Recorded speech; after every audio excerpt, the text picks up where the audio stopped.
The row over how Boris Johnson paid for his flat refurbishment dismissed as tittle-tattle.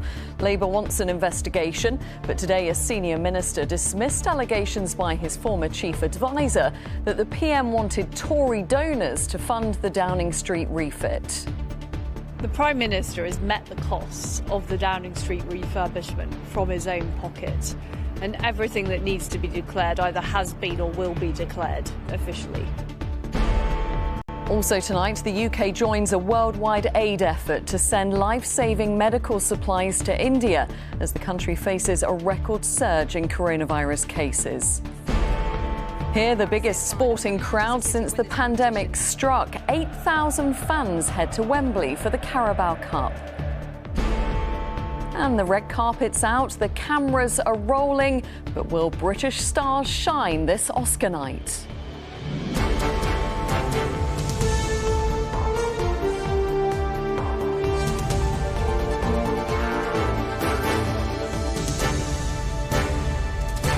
This is ITV News with Kylie, Pentelow.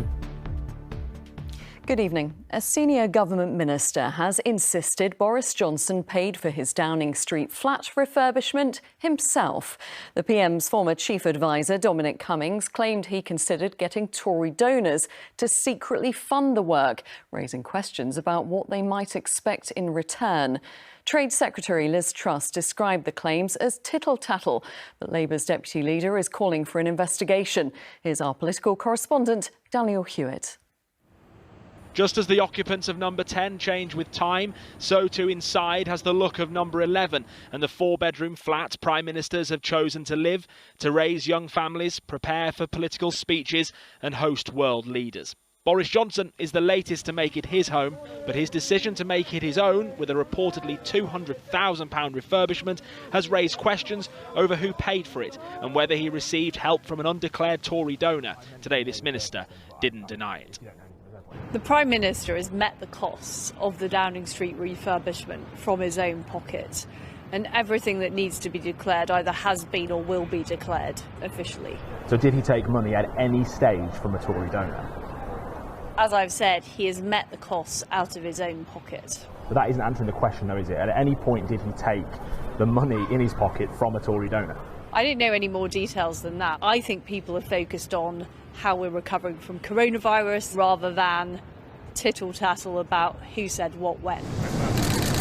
But he says differently. Dominic Cummings, the PM's former advisor, says Boris Johnson was working on a plan to get the costs secretly funded by Tory donors, a plan he describes as unethical and possibly illegal. Labour says an investigation is needed. I'm sure the Tory government want to push it aside and say it's tittle-tattle, but actually it's really serious. The Electoral Commission should be investigating, and Boris Johnson should come to the House and tell the public where he's getting his money from and what's he spending it on. The Electoral Commission says it is in talks with the Conservative Party over whether any money should have been declared to them. But by publicly declaring the PM's alleged intentions to keep the money quiet, Dominic Cummings has opened the door to Boris Johnson's opponents, of which he is now very much a member. And Daniel's in Downing Street. So, Dan, this story unlikely to go away anytime soon, it seems. That's right, Kylie, and tomorrow it will ramp up a little more. Simon Case, the Cabinet Secretary, the most senior civil servant in the country, will face questions from MPs investigating lobbying. This refurbishment issue will come up in those questions. Labour is attempting to get a government minister to go to Parliament to face MPs' questions. Look, there's a lot going on here at the moment with daily revelations of lobbying by prime ministers, former prime ministers, ministers, former ministers. There's a natural nervousness here in Downing Street over what Dominic Cummings may say next, given his blistering attack on Boris Johnson, and Tories are holding their breath on what impact this could all have on the array of elections taking place in 10 days' time. And speaking to Tory MPs today, they say that the big test for Boris Johnson will be whether this drip, drip, drip of negative stories, of allegations of sleaze will start to damage the party on the doorstep. Daniel, thank you very much. The UK has joined a global aid effort to help with the growing coronavirus crisis in India. The first of 9 airline containers carrying life-saving equipment, including ventilators, is expected to arrive in the capital, New Delhi, on Tuesday. There, the situation is continuing to worsen, with hospitals increasingly overstretched. One aid worker told ITV News they hadn't seen anything like it. A warning: you may find some of the images in Paul Davis' report distressing. Desperately needed help, bound for a country that's losing its war against the virus. Ventilators and other life-saving equipment on its way from warehouses in Milton Keynes to the COVID frontline in India. India's Asian neighbours are answering the call for oxygen, as humanitarian organisations say they're dealing with the crisis like none before. We feel helpless. The cries for help, the pleas, we're getting emails, WhatsApp messages, calls. Absolute desperation is something we never thought we'll be experiencing. For 4 consecutive days now, India has set unwanted global records with the number of new infections. 350,000 cases in the last 24 hours.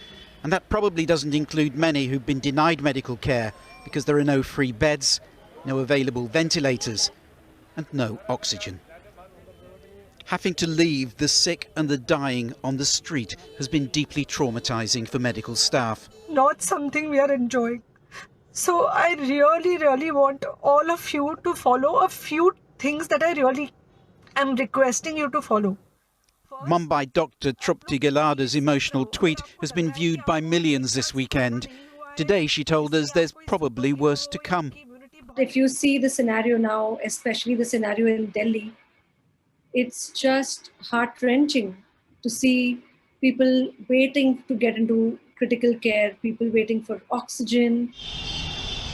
India's Prime Minister Narendra Modi today said the COVID storm had shaken the nation. Newly imposed lockdowns have already been extended, but scenes like these and the daily death toll suggest such steps were taken much too late. Paul Davis, ITV News. In Iraq, 82 people have been killed after a fire tore through a hospital in Baghdad. The country's Interior Ministry says the fire broke out in the intensive care unit treating coronavirus patients. More than 100 others have been injured. Initial reports suggest it began after an oxygen tank exploded.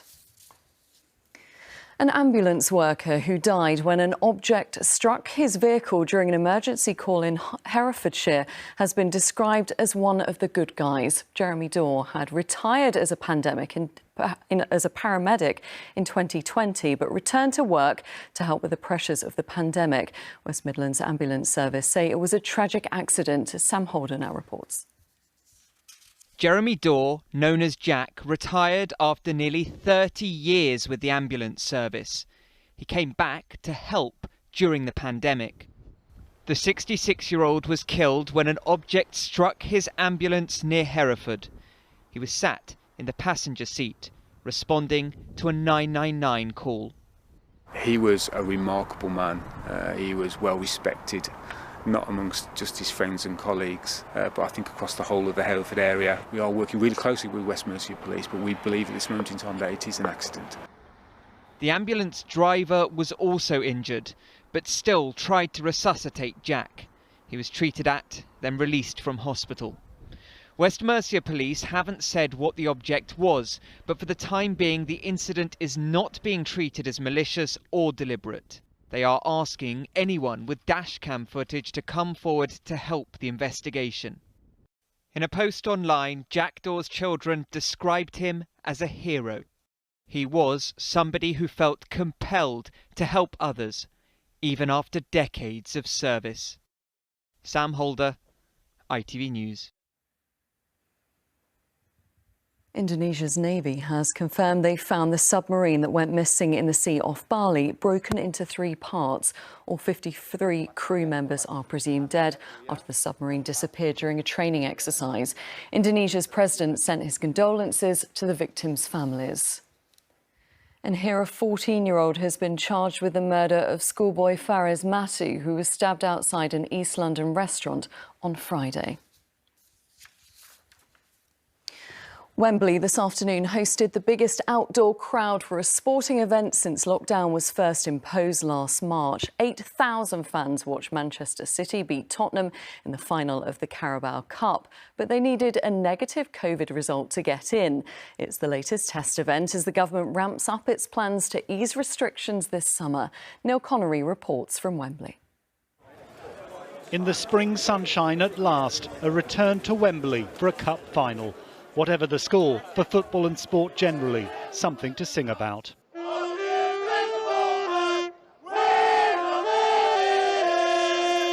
8,000 Man City and Spurs fans were allowed in for this carefully controlled Carabao Cup final. We had to be here, so I think atmosphere is good. You can see it all around, you know, the people who are enjoying the day out. And it's just nice to be in the stadium again, you know. It's really exciting. I think all football fans have been just desperate to get back and see their teams play, and, you know, football's about the fans. Come on, you Spurs! Fans had to show proof they tested negative for COVID and special measures were in place inside. This Wembley Cup final is the UK's largest sporting event since the pandemic struck. It's a key staging post in sport's return to normality and will be closely watched to see what lessons can be learned. Inside, the 8,000 fans did their best to create an atmosphere.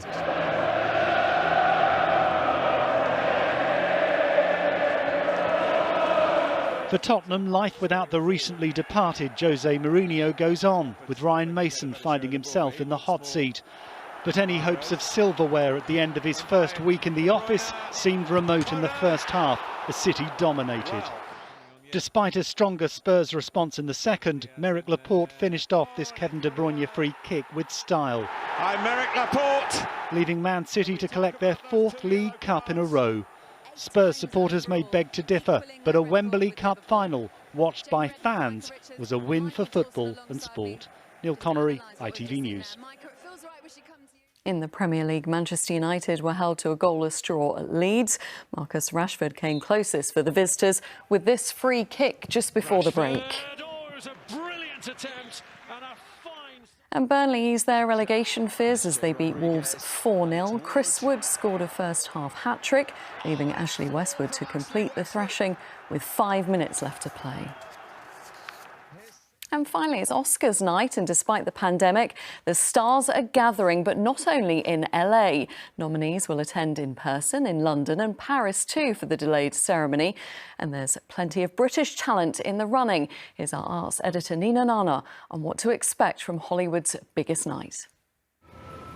The station is being prepared for the arrivals. Long used as a movie backdrop, tonight LA's iconic Union Station takes centre stage. You are one of those lucky people that can travel anywhere. So much has changed for the film world and its biggest night.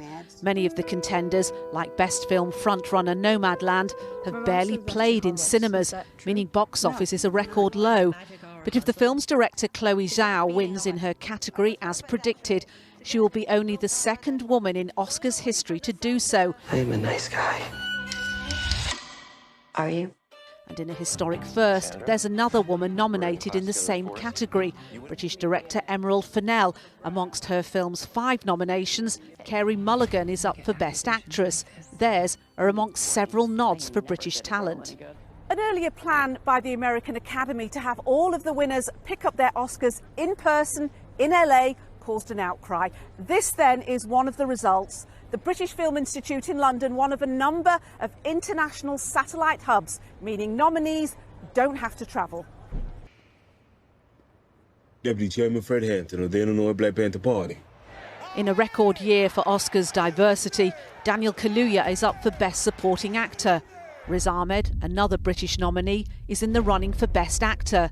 His co-star Paul Raci, also nominated, says there's relief the ceremony is going ahead. It'll be fun, I think, for the country, for the world to just see it. Let's have this. It's been a hard year, so it's going to be a hard celebration, I believe. But I think we should go ahead and do it so we can get back to some normalcy next year. Please call me Mac. Gary Oldman is another British hopeful. His film Mank, with 10 nominations, is a look back to the Hollywood of the past. Tonight will reflect the challenges of the present. Nina Nanar, ITV News. And that's it. I'll be back with the late news just after 10. Until then, bye-bye.